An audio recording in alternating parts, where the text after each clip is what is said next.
ഓടിക്കുന്നത്? നേരെ നോക്കിയാണോ വണ്ടി ഓടിക്കുന്നത്? അതുകൊണ്ടല്ലേ താ ഇടിക്കാമെന്ന് ഞാൻ സഡൻ ബ്രേക്ക് ഇട്ടതാ. വണ്ടി എടുത്ത് മാറ്റണം. ആജ്ഞാപിക്കരുത്, അപേക്ഷിക്കൂ.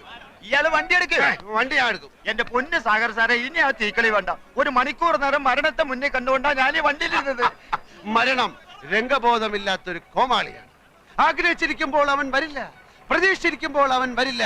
വെടിയുണ്ടയുടെയും ബോംബിന്റെയും ഇടയിൽ കിടന്ന് യുദ്ധം ചെയ്യുന്ന പട്ടാളക്കാരൻ ലീവ് കിട്ടി നാട്ടിലെത്തുമ്പോൾ സ്വന്തം പെരടത്തിലെ തേങ്ങ വീണായിരിക്കും മരിക്കുന്നത്. വണ്ടി പുറകോട്ടെടുക്കാൻ മുമ്പോട്ട് വെച്ച കാർ പുറകോട്ടെടുക്കുന്നവനല്ല ഈ സാഗർ കോട്ടപ്പുറം. ട്രാഫിക് ബ്ലോക്ക് ചെയ്തിട്ടാണോ തന്റെ ഒക്കെ പ്രസംഗം? വണ്ടി എടുത്ത് മാറ്റണോ? കാക്കിയെ ഭയക്കുന്നവനല്ല സാഗർ. ക്ഷമിക്കണം സാർ, ഇദ്ദേഹം സുപ്രസിദ്ധ നോവലിസ്റ്റ് സാഗർ കോട്ടപ്പുറം. സാർ, അദ്ദേഹം വെള്ളം അടിച്ച് കുറച്ച് ഓവറായി പോയതാ. തന്നോട് വണ്ടി എടുക്കാനല്ലേ പറഞ്ഞു? വണ്ടി എടുക്കും. എന്താ വന്നാട്ടെ സാർ വണ്ടി വണ്ടി എടുക്കും. സാറേ വണ്ടി മാറല. ഒന്ന് ചോദിച്ചോട്ടെ പോലീസുകാരെ, ഈ തഹസിൽദാരുടെ വീട് ഏതാണ്? ഈ തഹസിൽദാരുടെ വീട് ഏതാണെന്ന് പറയില്ല. ഓ, അപ്പോഴേക്കും പിണങ്ങിയോ? അല്ലേലും ഈ പോലീസുകാരിങ്ങനെ മഹാ തൊട്ടാവാടികളാ.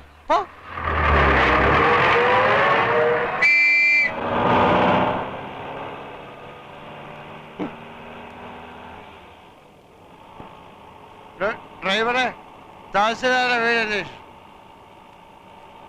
ചോദിച്ചു പോവാ.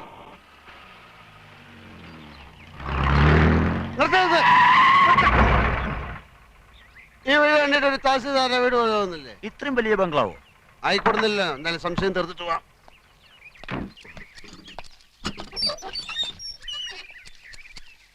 തഹസിൽദാരുടെ വീട് ഇതാണോ? തോട്ടക്കാരാ. തന്നോട് ഗേറ്റ് തള്ളി തുറക്കാൻ ആരാ പറഞ്ഞേ? തഹസിൽദാർ രാമകൃഷ്ണന്റെ വീടാണോ അല്ലയോ എന്നാണ് ചോദിച്ചത്. മുഖത്ത് കണ്ടില്ലേ? ഗേറ്റിൽ വലിയ അക്ഷരത്തിൽ എഴുതി വെച്ചിട്ടുണ്ടല്ലോ അഡ്വക്കേറ്റ് ഗോപിനാഥൻ എന്ന്. എഴുതി വെച്ചത് മുഴുവൻ സത്യമാകണമെന്നില്ലല്ലോ.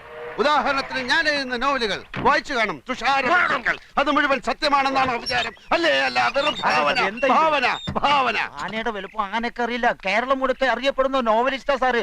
മനുഷ്യ ഹൃദയങ്ങളെ എടുത്ത് അമ്മാനമാടുന്നയാൾ. ഞാൻ സാറിന്റെ ഒരു ആരാധകരാന്ന് അറിയാലോ. സാഗർ കോട്ടപ്പുറം വെള്ളമടിച്ച് ബഹളം ഉണ്ടാക്കിയത് നാളെ വല്ല പത്രത്തിലും വന്നാൽ ആർക്കതിന്റെ നാണക്കേട്? ആ പത്രത്തിന് കേരളത്തിലെ എല്ലാ പത്രവും വാരികയും എന്റെ ഒരു നോവല് കിട്ടാൻ നെട്ടോട്ടം ഓടുകയാണ്. എനിക്കെതിരെ ആരും ഒന്നും എഴുതുകയാണ്. എന്നാ സാർ വണ്ടി കയറി. അങ്ങനെയാണ് ഞാൻ വണ്ടി ഓടിക്കും. സാറ് വണ്ടി കയറി. വണ്ടി ഓടിക്കും.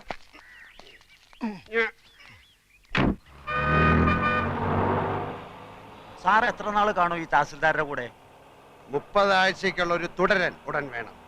ഒരു സർവീസ് സ്റ്റോറിയാണ് ഉദ്ദേശിക്കുന്നത്. ഒരു സർക്കാർ ഓഫീസിലെ അഴിമതി, കുതികാൽ വെട്ട്, പ്രേമം, ഗർഭം, അതൊക്കെയാ വിഷയം.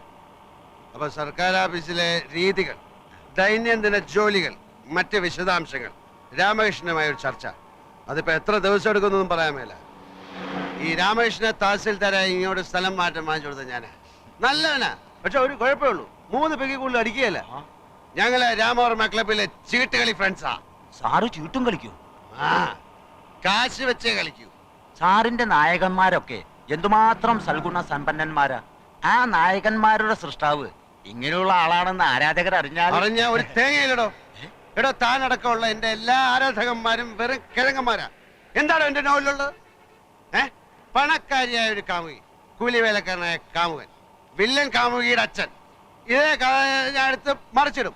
പുതിയതിൽ കാമുകൻ പണക്കാരൻ, കാമുകി കൂലിവേലക്കാരി, അച്ഛൻ സെയിം.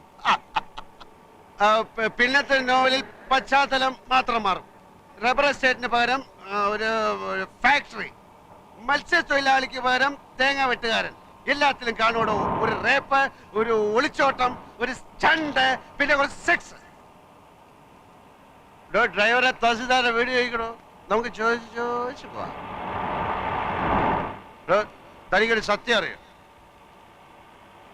പൂങ്കിളി വാരികയിലെ മന്ദാര പുഷ്പങ്ങൾ എന്ന നോവൽ എന്ന നോവലിസ്റ്റ് CV രാജമ്മ ഞാനാ. ക്രിസ്ത്യൻ പശ്ചാത്തലത്തിൽ നോവലുകൾ എഴുതുന്ന മാത്യു പള്ളിപ്പറമ്പിൽ ആരാന്ന? അതും ഞാൻ തന്നെ. അങ്ങനെ എത്രയോ പേരുകളിൽ ഞാൻ എഴുതിക്കൊണ്ടേയിരിക്കും. ആരാധകന്മാര്, പുണ്ടാക്കന്മാര്. എടോ, ഞാനാകുന്ന നോവലിസ്റ്റ് CV രാജമ്മയ്ക്ക് ഒരു ദിവസം വരുന്ന പ്രേമലേഖനങ്ങളുടെ എണ്ണം 200 കൂടുതലാ. അറിയാം? ഇവിടെ ഒരു അന്തവും കുന്തവും ഇല്ല. താനിത് ഇങ്ങോട്ട് ഓടിക്കുന്നത്. ഇവിടെ ഡ്രൈവറെ തഹസിൽദാരുടെ വീട് ചോദിക്കണോ? നമുക്ക് ചോദിച്ചു പോവാം. ചോദിച്ചു പോവാം. ചോദിച്ച്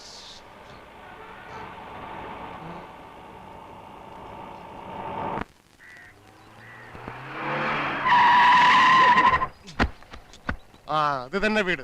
ആരുടെ വീട്? ആരുടെ വീടാ സാർ അന്വേഷിച്ചത്? ഇവിടെ ഒരു ചോദ്യത്തിന് ഉത്തരം മറ്റൊരു ചോദ്യമല്ല.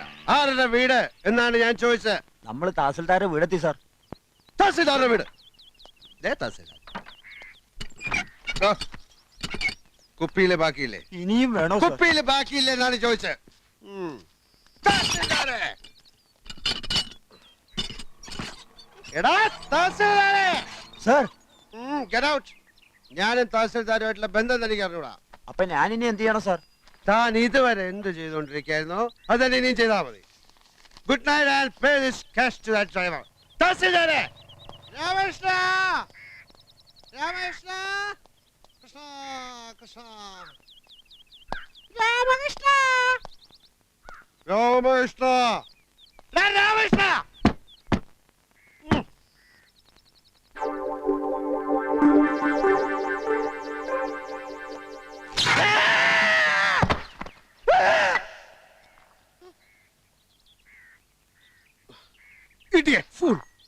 തഹസിൽദാരാണ് അത്ര തഹസിൽദാർ.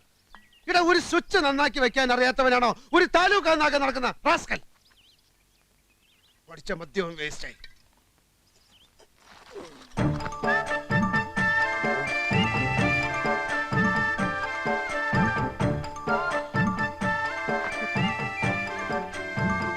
രാമകൃഷ്ണ. ഓ, ഫ്രിഡ്ജൊക്കെ ഉണ്ടോ? അപ്പൊ സോഡ കാണും. ഇതിനകത്തേക്ക് ഞാൻ എങ്ങനെ അത് കടക്കുന്നത്?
രാമകൃഷ്ണ.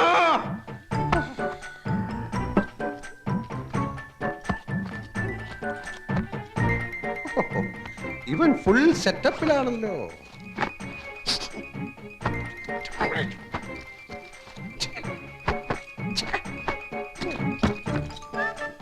ഇതാരുടെ സാരി? ഇതിനിടെ ഇവ കല്യാണം കഴിച്ച? ചിലപ്പോ എന്റെ അമ്മയും സിസ്റ്റേഴ്സും ഒക്കെ വന്നു. കുറ്റകളൊക്കെ എവിടെ പോയി കിടക്കണം?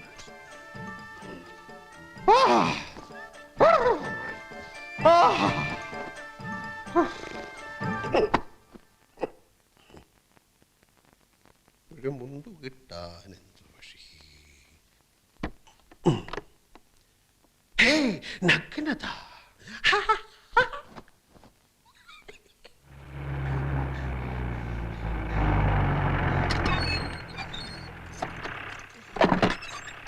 കാലത്ത് 8:30.